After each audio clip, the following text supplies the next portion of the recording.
And this is one key area that I want to stress, is that we don't just dive deep into the things that you want to do. Okay, so I've got this vision. I love everything about this vision, and so now I'm just going to go for it.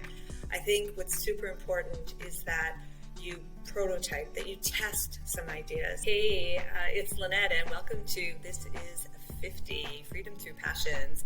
On this episode, it's a pretty special episode for me. I am inviting my daughter, Hailey Schoenfeld, to just have a little conversation about the impacts of COVID and what sort of prompted me to start living my encore life. So welcoming Hailey Schoenfeld to the studio for an intimate conversation about my personal journey on my What's Next. So enjoy the episode.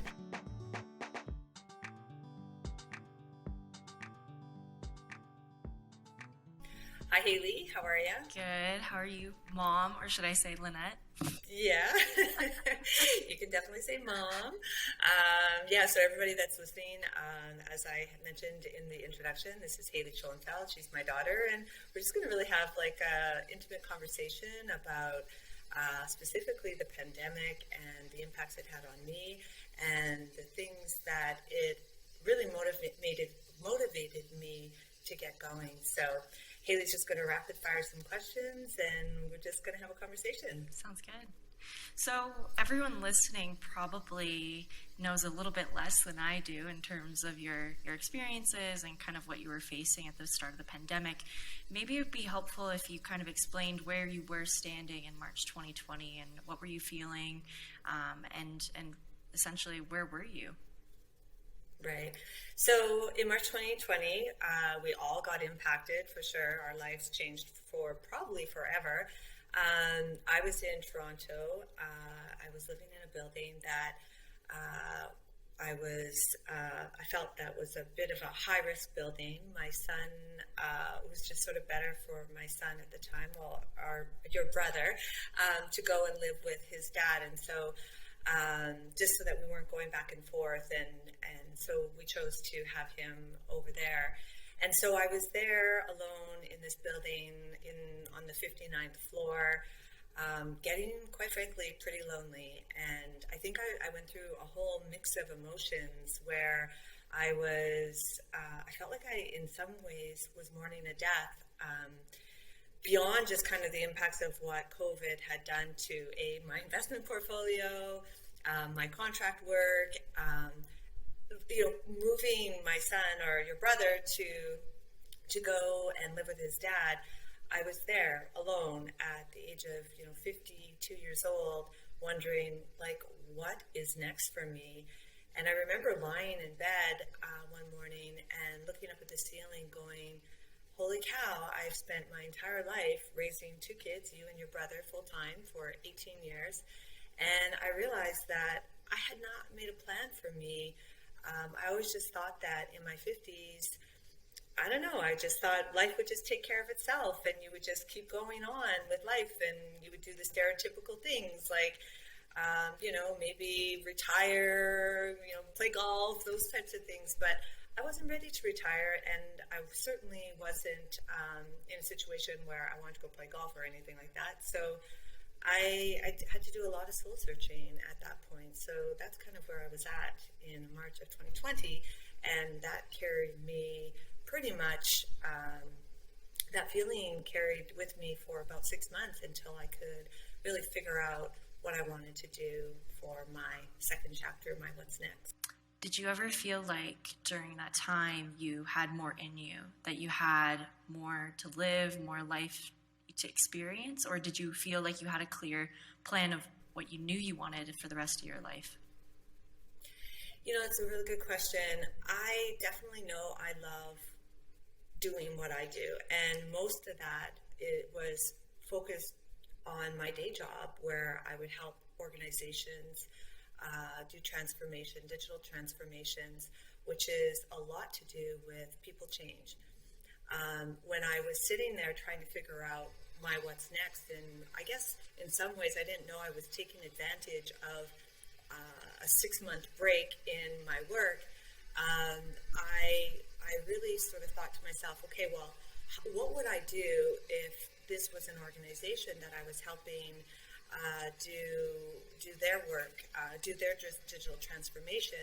So I did this. I took that same framework and I applied it to myself.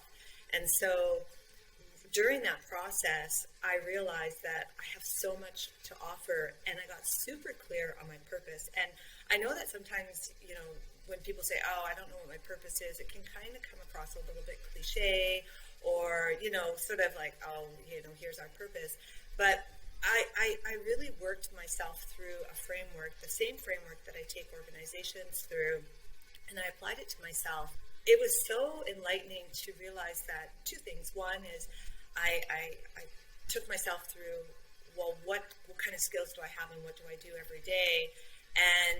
And then I realized, okay, I'm really happy. That kind of work fulfills me, but I feel like I can make a bigger impact. And when I thought about it, I thought there had to have been like 1 million women just like me, single mom for 18 years. I really coined myself as a mom hustler, somebody that just all I focused on were, making sure that I had enough money to put food on the table and pay my mortgage and then, take care of kids. And I was able to, really sort of think through, like, there's got to be 1 million women who could use a very similar process that I took myself through to figuring out what my next is. So that, for you, when you ask, like, do I have more in me? I definitely have more in me. I've shifted my focus a little bit where I want to spend more time helping women just like me get through a difficult time. When we hit the age of 50, we tend to, it's an amazing thing that happens in your 50s. So much happens that you sort of feel it's it's not within your control, and having a process, a step-by-step process or a framework to work through sort of what can you do next, how do you keep yourself fulfilled, is it's a really great thing, actually. Yeah. So. Wow, that's really powerful, and I'm sure a lot of people can relate to feeling the way that you were feeling early days in the pandemic, and even just figuring out, like, what do I do? Where do I even go from here? But I know you to be a planner, and so I know that you never make a decision without a plan, assessing your options. Even professionally, you kind of went through a little bit of wrote down your skills, but can you talk about how you did that personally? Like, you probably were also feeling a bit directionless in terms of where you wanted to go personally in your life. And so how did you create a plan, and how did you really assess your options in that side of things? Yeah, that's a good question. So the first thing I did was I took myself through a bit of a bucket assessment. So how full is my bucket in 10 or 15 key areas, which might have been a little bit like too many areas to think about. But I looked at things like, where was I in terms of my friend network? Where was I at in terms of my business network? And where was I in, just generally speaking, in community? And then, like, where was I being fulfilled in my work? Where was I being fulfilled in my personal life? And I did this sort of bucket assessment where it was like, am I full, half full, or empty? And then I took those areas that were empty and I sat down and I worked through exactly what had I been doing over the years to help fulfill me in those areas. And what I realized is I had not focused on them at all. I had not made any goals in those areas. And so I took one key area and I really worked on that. And one of those areas was community, where I felt like I really didn't have a really strong community around me, beyond just, my 10 closest girlfriends kind of thing. And so I sat down and then I realized I kind of worked through, like, well, what could I do to increase my community? What kind of community do I want to build? And I just kind of worked through sort of brainstorming ideas around that. And then I took and I prototyped a couple of options. And one was to start a mastermind group of like-minded women who are all starting online businesses. And so I put it out there in a Facebook group that I belong to, and I called it the Early Birds. And I just I'm starting this mastermind group. I need accountability partners. I want to build a community of like-minded women who are all, working towards a common goal. And, I had 12 people raise their hand in that Facebook group and said, hey, I'd love to join your group. And you know that I fast forward a year and we still meet. I mean, there's been a couple of people that have fallen off, but we have 8 regular people. Actually, in fact, I just finished our Tuesday morning session. And so that for me has been super fulfilling. And actually, there'll be quite a few of them that will be on the podcast with me. So and motivating, no doubt. Yeah, absolutely. That's awesome. So I'm sure people, listening to you also take your approach and they say, wow, how did Lynette even know to do this? What would you give in terms of advice or say to someone who doesn't really have an idea of what they want to do or even have, items to put down on a piece of paper in terms of what they think they're good at or what they even think they want in their life? What would you tell someone who doesn't really have a sense of even one direction to go into? Yeah, there's a lot that happens. So the process that I took myself through, and then in fact I've taken other women now through that same process who have actually made some radical changes in their life. I would say the key steps are getting really clear on what do you like to do. And that translates into eventually your purpose in life. So getting clear on the things that you like to do, and then setting a vision for yourself. And one thing that I do with that while I'm mentoring these women is it's not just creating a vision board or one particular vision. It's creating 3 vision stories where, let's say you make a change, but only just a small change. So what's your next 3 years going to look like as if you were in your life currently? And then the next story is, what is your life currently with a couple of modifications? So if you really kind of went after the things that you wanted to do. And then what does your life look like? Complete radical change, whether it's quit your job or, stand up a business or whatever. What does it look like? And then from there, and this is one key area that I want to stress, is that we don't just dive deep into the things that you want to do. Okay, so I've got this vision. I love everything about this vision, and so now I'm just going to go for it. I think what's super important is that you prototype, that you test some ideas. And this is a concept that we don't do. We think, oh, okay, I'm going to just start this business, and then I get started, and it's kind of shooting from the hip.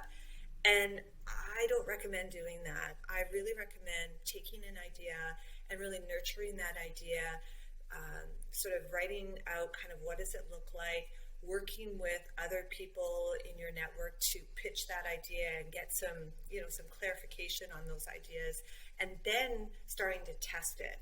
And the reason why I say test it versus go for it and implement it is because you can then pivot easier. And for me, I've had this, yourself, you and your brother know that for the past 8 years, I've had this Moose Pickle acronym that I've lived my life by. And there's each letter in that acronym stands for something, but there's 2 O's in Moose Pickle, and 1 O was ocean living. And I remember when I was taking myself through this process of figuring out what's next for me and what am I going to do, something in the back of my mind as I was working through all the things that I was doing was I actually could start to execute on this ocean living, the 1 O in Moose Pickle. And that's when I took action towards it. I didn't set out to say, okay, I'm absolutely moving to ocean living and that's permanent. It was, I'm going to go out and I'm going to test this concept. So as you know, a year ago, I tested the concept of ocean living, and I have been doing it now for the past year. And I feel super happy about that because it's a win that I can celebrate. And it was something that I thought, I'm just going to go and try it. And if it doesn't work, I'm okay, and I'll come back and live my previous life kind of thing. So Right. Wow, that's super inspiring, and also a good example and a clear example of you testing out, your strategy. Okay, so last question I have for you is, now that you've kind of taken us through where you were at the start of the pandemic, how you went about your process, because, some people probably didn't know that all this was happening behind the scenes. They probably just saw Lynette before the cocoon and Lynette in the butterfly state as you are today. So what would you give someone standing in your shoes today, advice on, making the next step, or even what would you want people to know about you today that it took you, a year and a half, even 2 years to find out? oh boy, we don't have enough time for all of that. No, I'm joking. I think the number one thing is, I know that people have told me that I come across very confident, but I have a lot of internal conflicts as well. So I'm not always confident, but what I have is resiliency. I don't know where I learned that from, but I've learned to fall down. When I fall down, I pick myself up, and I can just keep going. And anybody who knows me, the people that love me the most and know me, will tell you that that is probably one of my biggest strengths, is the ability to just keep going. Like, I don't know where I get that from, but every day I just tell myself, to have the courage to keep going. I'm genuinely a confident person, but it's probably mostly because I don't really let noise around me affect me. It's not that as you know, I think probably more often about other people than I do myself. But the journey over the past, since 2020, March 2020, is I really went within. I went within myself. I practiced a lot of meditation. I talk to my angels every single day. I'm always looking for opportunities to continually grow myself. And so I would say that you have to let go of the gremlin in your head, that thing. People call it the ego, people call it whatever, noise, whatever, those voices in your head that tell you you can't, you're not good enough. That's a crazy idea. You'll never be able to accomplish that. And you really have to just trust in yourself that you can put yourself through anything, and that you will come out at the other end in a good way. Like, you think about, we hear it all the time. Think about all those things you used to worry about, and did they actually happen? And in most cases, they didn't. So I think it's pushing through the mental game that you play with yourself, the stories that you tell yourself, and just going in flow. I've never really been a going in flow person. As you said earlier in the podcast, I'm a planner. But one thing I've realized is that I no longer look at the end of the path as my journey. I look at the path as my journey. And it's been really great because I do that now, I'm more in flow with where I'm going. So, for example, I had a layover one time during my trip from La Paz, Mexico to Mexico City, where it was going to be a 30-hour layover to get myself back to Canada. And normally the old Lynette would have been like, oh, okay, well, 30 hours, oh my God, what am I going to do for 30 hours? And just taken the 30 hours and maybe like got a hotel for the night and then flown home. But because I'm in flow now and I'm less about the destination and more about the journey, I ended up staying in Mexico City for 5 days. Wow. And it was the best thing I ever did for myself because it opened me up to a whole different world. I've never been there before. And now you, to a whole different world. Yeah, I wouldn't be here if it wasn't for you. So that's right. So you're in Mexico City now. You're working there because you were in flow. And because I was in flow, there you go. And it's really interesting that you're saying that because that's what I hope. I hope that my journey inspires other people to do the things that they want to do. It doesn't necessarily mean travel or online offers or all that kind of stuff or what they want. But I want people to see me as a bit of a muse, the one that they say, well, if Lynette is doing it, I can do it. And that would be, that fills me. And that's what I want. That's your purpose. Wow, that's incredible. And I think you're already doing that just by the outpouring of support that I've been hearing. People writing into you, telling you that you've really inspired them to think differently about their lives. So I think that's really incredible. And I think what you're doing is really brave, but at the same time, not so brave because you're doing something for yourself for once. So really proud of you. Well, thank you. I love you. Love you too. And your brother, of course, because if he's listening to this, he'll want to hear that too. Hi, Carter. Hi, Carter. Well, thanks, Hailey. I appreciate you taking the time. I'm sure that we're going to have you back or be in this I conversation. hope I'm you take that to your boss and let them know that you did well today. So. Yeah, thank you. No, so I definitely want to have you back. I think that we can dive a little deeper into, what single motherhood looked like, growing up. There's so many questions that are on the table for sure. Yeah, lots of questions. So thank you for taking the time. Love you. And love you always.